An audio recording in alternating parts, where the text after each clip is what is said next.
자, 넘어가 볼게요. 작성이 완료되거나 아니면은 이제 이름을 클릭하면 이렇게 뷰 페이지 밑에 교수 그 아이디 값을 패스 파라미터로 넘기게 돼 있어요. 그럼 그거를 컨트롤러가 받아서 DB에서 데이터 해오면 되죠.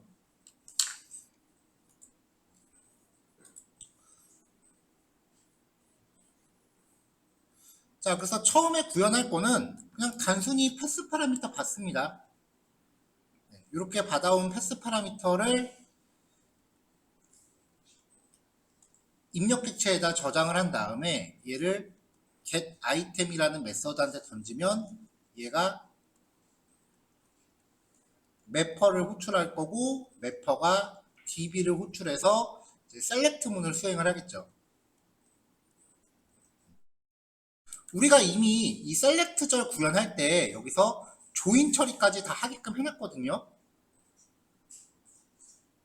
그러니까 이미 학과 완성된 게 다 넘어올 거예요. 그 학과 이름까지 같이 조인이 돼서 넘어올 거예요. 자, 에러가 났을 때 이제 리턴 한 다음에 빈 문자를 리턴을 했어요. 너를 리턴해도 되긴 하는데 이 부분은 나중에 한번 수정의 여지가 좀 있어요. 왜냐면은 에러가 났을 때 지금 여기가 걸리면 여기서 이미 그 HTML을 출력을 해서 알럼 메시지 보여주고 페이지 리다이렉션을 발생한 다음에 여기서 처리가 종료되고 있잖아요.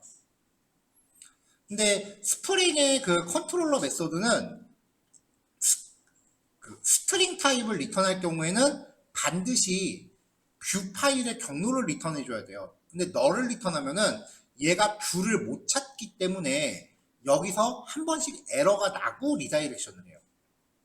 지금 로그에 계속 그런 게 쌓여 있어요. 그래서 여기는 이제 좀 나중에 일괄적으로 좀 처리를 좀 하려고 해요. 자, 어쨌건 정상적으로 조회가 되면은 이제 모델 객체에 담아서 뷰에 전달을 합니다. 자, 뭐 특별히 새로울 건 없죠. 자, 여기까지가 이제 교수 조회 기능이에요.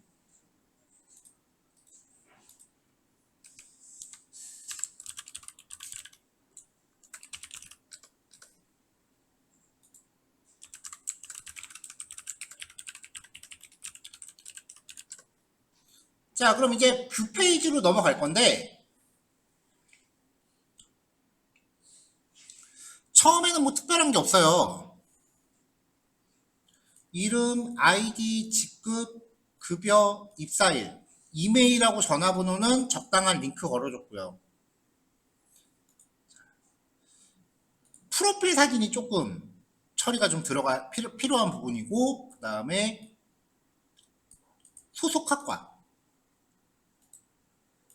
자, 지금 여기서 이 사람이 심리학과에 속해 있다라고 되어 있잖아요. 이렇게 부모 데이터가 존재하는 경우에는 얘를 클릭했을 때 연관된 그 부모 데이터를 열람할 수 있게끔 연결해주면은 사용성이 좀 더 좋아져요. 이미 만들어놨죠? 디파트먼트 뷰한테 패스 파라미터 걸면서 아이디 값으로 현재 교수 데이터가 갖고 있는 학과 일련 번호를 걸었어요. 수정하기 하고 삭제하기는 이미 그 학과 수정, 학과 삭제로 어떤 패턴인지 알고 있으니까 페이지 링크를 미리 걸었습니다. 패스 파라미터로 걸었을 때랑 그 다음에 삭제 같은 경우는 여기서 지금 자바스크립트 함수 클릭 이벤트에 호출할 거예요. delete 프로페서라고 하는 함수도 새롭게 만들 겁니다. 자, 그럼 이제 프로필 사진 쪽을 다시 볼게요. 이미지 태그로 걸었는데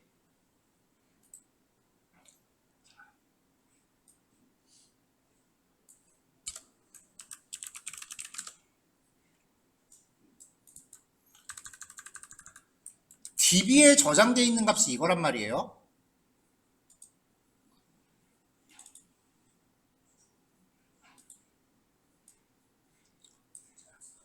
사전 설정 파일에 있는 정보를 확인해 보면은 실제 이 DB 경로를 참고해서 파일이 존재하는 실제 경로는 요거예요.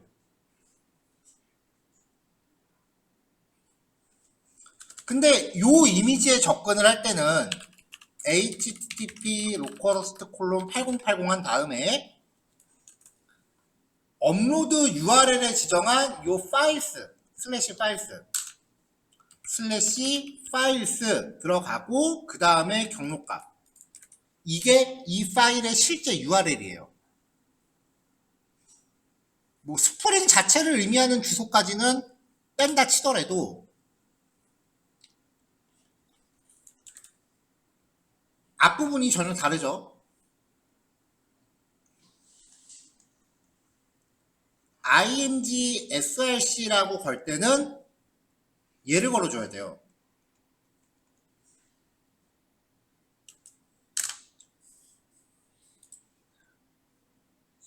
자, 그럼 이제 웹 콘피그 안에 우리가 전에 요 코드 만들어 놨었어요. 파일 업로드 프로젝트 있는 거 복사해서 가져오세요. 요 메서드가 하는 역할이 뭐냐면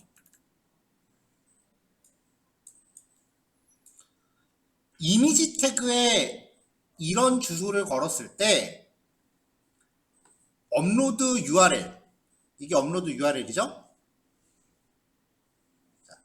여기에 해당하는 문장을 업로드 dir 요걸로 바꿔치기 해주는 기능이에요.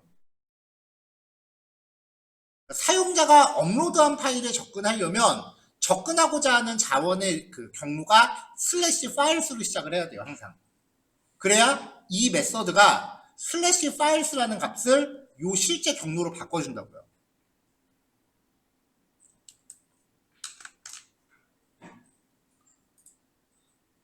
자, 이걸 처리하는 메서드를 준비를 했어요.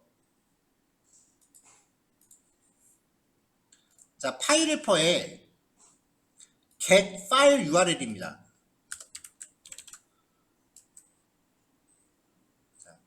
파일 경로를 파라미터로 받아서 만약에 요 경로 값이 널이거나 빈 문자열이면은 그냥 널을 리턴하고요.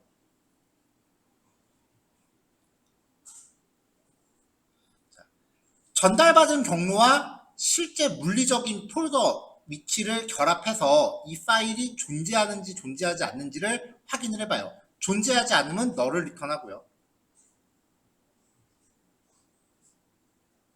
마지막으로 이제 URL과 파일 패스를 문자열로 묶어서 리턴을 해줘요. 이게 슬래시 파일스라고 하는 값이죠. 이거는 DB에 저장되어 있는 값입니다.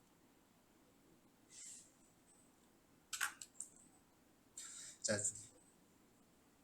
이렇게 만들어 놓은 메서드를 뷰에서 호출해야 돼요.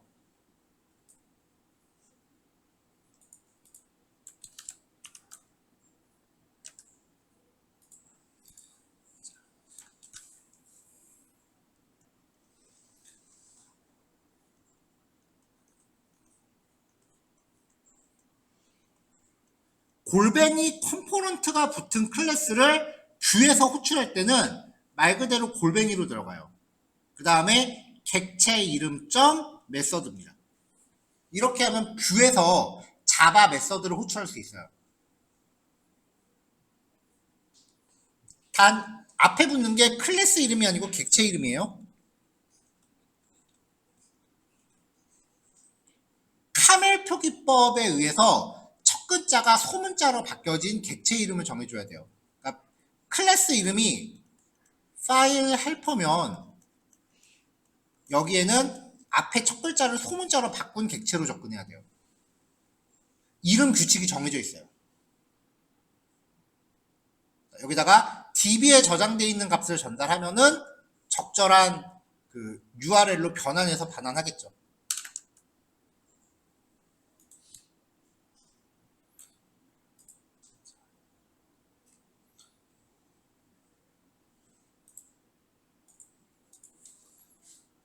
그래서 자바스크립트에서 교수 삭제 함수까지 만들면은 이제 상세 페이지는 끝나요. 이거 일일이 다 코딩하지 마시고 그냥 위에 거 복사한 다음에 이름만 바꾸세요.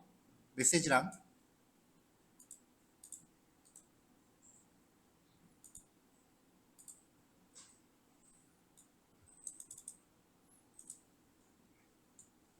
메서드 이름이랑 그냥 주석, 메시지 이 정도만 바꾼 거예요. 그렇다고 기존에 있던 거 수정하지 마시고 복사한 다음에 하세요.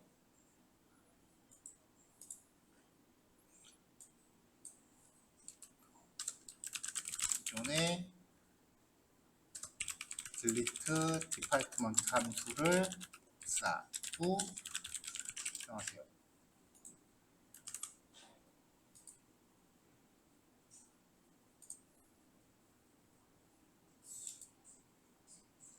자, 그럼 이제 여기서 그 데이터를 보내고 나면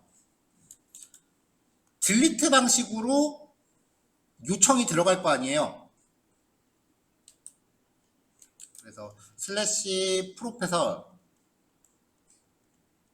슬래시 딜리트 슬래시 아이디 값 이렇게 날라가겠죠? 그럼 컨트롤러에서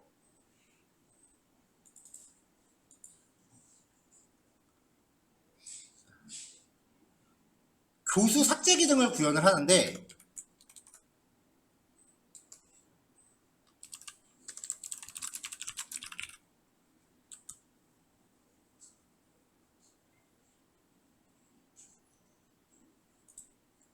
일단 먼저 할 거는 삭제할 교수의 정보를 조회해야 돼요. 왜냐면 그냥 DB에서 딜리트를 해버리면 업로드한 프로필 사진은 어떻게 해요? 그냥 DB에서 지워버리면 이 사진들은 그냥 그대로 남아있는 거잖아요. 하드디스크 용량이 무한정 있는 게 아닌데 데이터가 삭제된 마당에 그 사람 프로필 사진을 갖고 있을 이유가 없죠. 그래서 삭제하기 전에 먼저 데이터를 조회해서 DB에 있는 이 값을 먼저 가져와야 돼요. 그래가지고 이 파일을 물리적으로 삭제를 먼저 해줘야 돼. 그 다음에 딜리트 문을 하는 거야.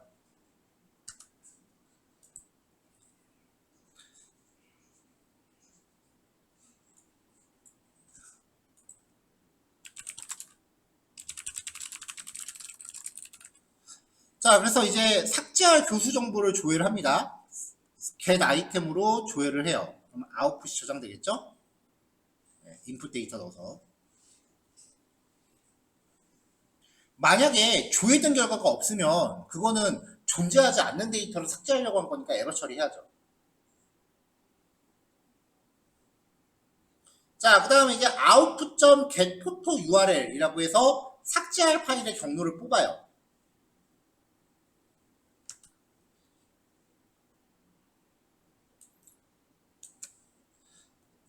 자, 추출한 경로값이 널이 아니고 빈 문자열이 아니라면 파일을 삭제하기 위해서 파일 헬퍼에 delete 파일이라는 메서드를 새로 만들어서 넣습니다.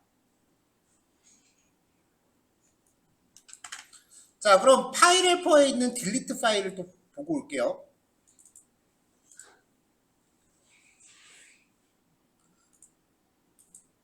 자, 이것도 다시 데이터베이스에는 이만큼의 값만 저장이 돼 있단 말이에요. 요 경로를 가지고 실제로 있는 경로는 여기니까 이 파일을 지워야 돼요. 그래서 환경 설정 파일을 기본으로 해서 경로를 병합해주는 처리가 한번 들어가줘야죠. 자, 그래서 환경 설정 파일에 있는 경로와 DB상의 경로 결합해서 객체 만들고 없으면 에러. 그렇지 않으면 삭제. 딜리트 메서드는 삭제를 일단 시도를 한 다음에 성공하면 true, 실패하면 false를 리턴해요. 메서드를 if문의 조건으로 쓴다고 해서 그 메서드가 실행이 안 되는 게 아니에요. 얘를 실행하고 리턴 값을 가지고 조건 판단하는 거예요. 그래서 만약에 삭제가 안 됐다면 에러 처리. 그 외에는 파일 삭제 성공이라고 로그 기록합니다.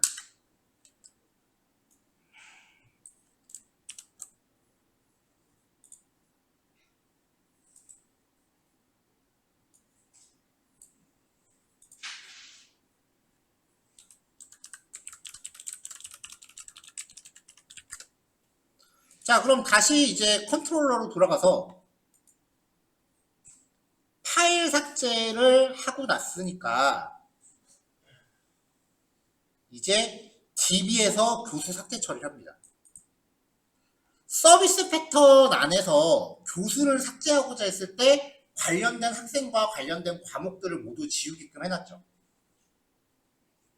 유처리까지 끝나고 나면은 이제 삭제되었습니다라고 하는 거예요.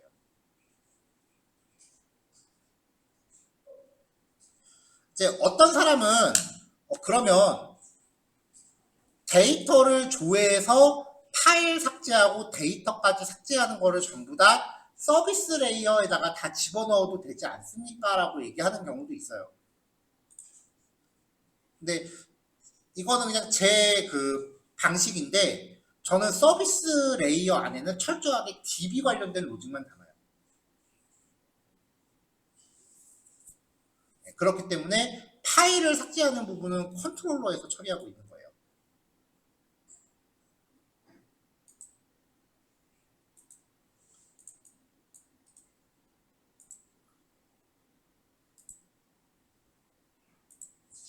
자, 이렇게 해서 지금 실행 결과를 보면은 지금 여기는 사진이 안 들어있으니까 파일이 없으니까 파일을 찾을 수 없습니다라고 하면서 에러가 나고 뒤로 튕기죠. 이미지가 없으니까 삭제가 안 되는 거예요. 그러면은 새로운 교수를 등록한 다음에 지워봅시다.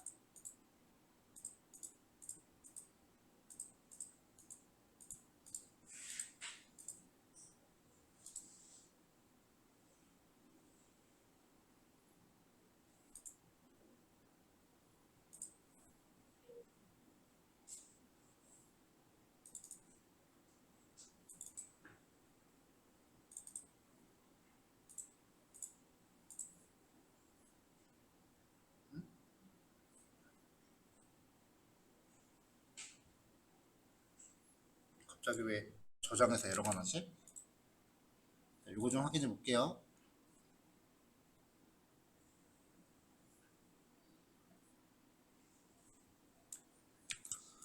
카운트 쪽에 뭐 제가 뭐 잘못 건드렸나 봐요. 이퀄 표시 하나가 지워졌나 봐요.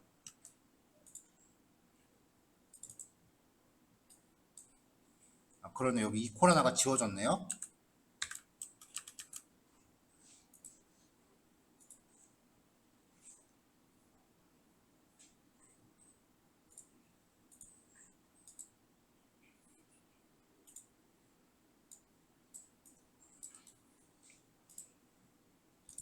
자, 사진 딴 걸로 바꿔서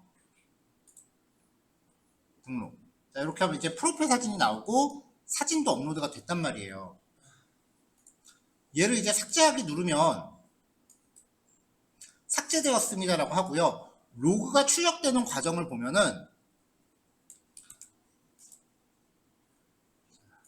여기 딜리트 페이지가 호출되면서 이전에 머물렀던 페이지는 뷰 페이지고 9935라는 파라미터를 받았어요.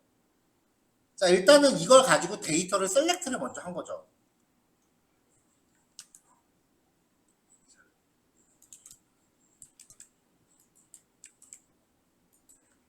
자, 그래서 이제 요 정보를 가지고 파일 삭제를 먼저 시도를 했고요. 그 다음에 학생 테이블에서 담당 교수 번호를 전부 널로 업데이트 쳐주고 교과목 테이블에서도 담당 교수 번호를 널로 업데이트 쳐주고 셀렉트, 파일 삭제, 업데이트 이것까지 다 하고 나면 이제 비로소 교수 데이터 삭제라고. 이게 통상적으로 삭제라고 불리우는 과정이에요. 삭제라고 해서 반드시 딜리트만 하는 게 아니야. 지금 삭제보다 셀렉트랑 업데이트를 더 많이 하고 있잖아요.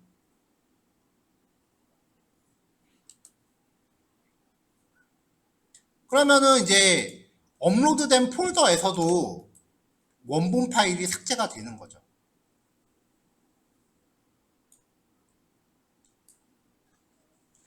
자, 지금 여기서의 단점은 썸네일 이미지는 삭제 안 하고 남겨둔다는 거예요. 꼼꼼하게 만든다면은 연관된 파일에 이 썸네일 이미지까지 삭제해주는 게 맞는데, 그렇게 하기에는 썸네일 지우려면 처리 과정이 좀 길거든요. 그래서 썸네일은 굳이 안 건드리고 놔뒀어요. 요거는 조금 있다가 더 추가를 해보던지 하려고 해요.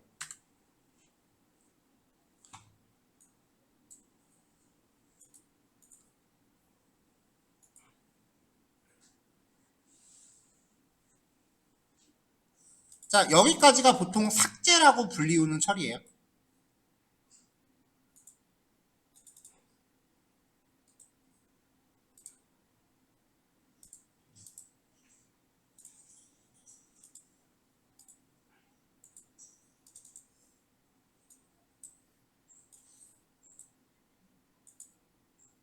자, 자료들 다 보냈으니까 오늘 요거 삭제까지 구현하시면 될 것 같아요. 구현 과정이 좀 복잡한 편이에요. 어제도 말했지만 첨부 파일이 들어가면은 처리 절차가 좀 복잡해집니다. 자, 요거 진행합시다.